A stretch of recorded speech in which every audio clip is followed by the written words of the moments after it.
We've got a leaked post here of a six-seater Model Y that has potentially started production. And there's a couple different features with this that might be a difference versus the current Model Y. We'll go through some of the details with this and try and figure out, is this going to be something that we should be waiting for? So let's take a look at it. This is a breaking post from TC Mesla. Never really seen who this actually is, so we'll take this with a massive grain of salt. But the six-seater refresh Model Y has already rolled off the production line at the Gigafactory Shanghai. Quote, the design behind the C-pillar has been altered, likely to provide more headroom for the third row, which that would make a lot of sense here because the third row on a Model Y is very tiny, and so I would not recommend it at all, especially if you're going to be using that third row a ton. Now, if you're going to be using the third row, and I'm talking about like the older Model Y before the new one, but like the older one, if you're going to be buying that third row and using it on a weekly basis, it's going to be a tough pill to swallow with that. Quote, the wheelbase is confirmed to be longer, estimated to be an additional 15 to 20 centimeters longer. So, every little bit counts there. And so this could be an interesting one. And I really want to see. The second row seats feature perforations, suggesting they might offer ventilation, whereas the third row seats do not. The wheel design also differs from the current model. Okay, so maybe it's like of a different type of wheel to be able to withstand the third row or whichever. And so either way, I'm pretty excited to see this vehicle in terms of the configuration. And hopefully it is not going to be a China only release. And I feel like a Model Y with six seaters could make a lot more sense for like the normal person, because then it would make that third row a lot more easier to access. Because think about it. Most people that are buying like a SUV or a Model X, they want those third row for the car seat so that they can put it in without having to like move or fold the second row to get into the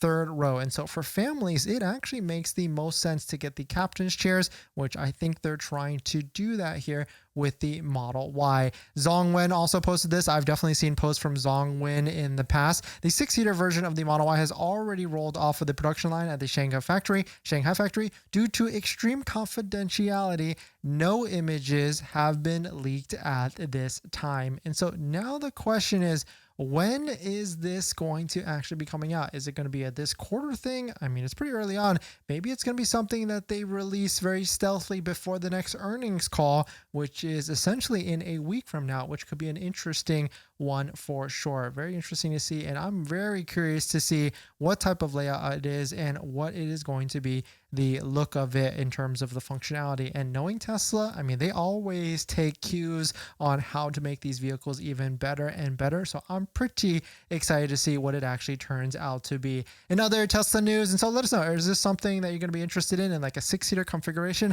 I'm sure they're going to be rolling it out. And if it comes out in China this month or even next month, I would assume it's going to be a US release, maybe like a month or two after that, because they use China because they can use those factories pump out the vehicles a little bit quicker for whatever reason, and then US would come out shortly after. In other Tesla news, we've got Tesla Diner. They posted this on the door. You can see open 24/7. So I'm wondering, what could this potentially mean? Could this mean that maybe robots will be serving you food? This could be an interesting one for sure with that, and I would love to be served by a robot to be with the food and everything. And Tesla has officially launched the Model Y in India, so congrats to everybody in the India market. You can buy an expensive Model Y for that, but maybe that's because of reverse tariffs or whatever it is. But Model Y rear-wheel drive $69,000, or Model Y long-range rear-wheel drive at $80,000 or $79,000. And so it's quite the penny, that is for sure, and that's usually the case with these international markets. And then lastly, Tesla's Troy Jones, VP of North American Sales and Service, is leaving the company after 15 years. And so good luck to Troy in whatever endeavor he does next.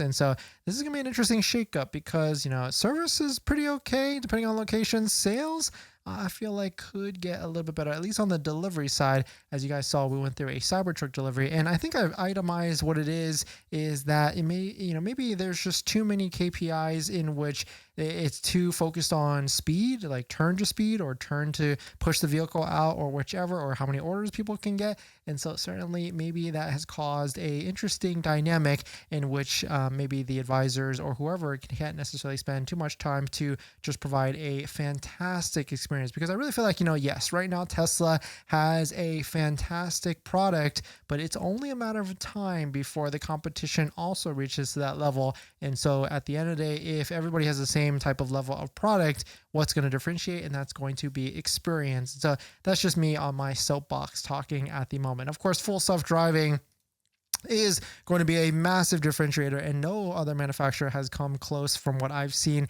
yet. And so really full self-driving is the way to go. And also just quick PSA on full self-driving: if you're going to be taking delivery of a Tesla vehicle in the next week or so and you want full self-driving for half off, you have to be taking delivery. Send me a DM on Instagram so that we can point you in the right direction and everything with that. But let us know what your thoughts on it. Let us know what you're thinking. We're financing your Tesla, then there's one thing you need to do before you even apply: protect your credit. Seriously, because here's the wildest part. Bank of America just had a data breach recently, and they didn't even tell customers for a month. That means your social, your phone number, and your email could have already been out there, and you'd have no clue. Most companies wait on average of 277 days to report a breach. That's 9 months where your identity is exposed and you're the last to know. That's why I use Aura, today's sponsor. Aura constantly scans the dark web and lets me know if anything tied to me shows up: my social, bank info, or any of my personal information. And that's not just for breaches. There's so many different tools I use with Aura. Want to reduce those pesky spam calls? Aura's got it. Want to remove your data like your addresses, phone numbers from those sketchy broker sites? Aura has that too. They will also include $5 million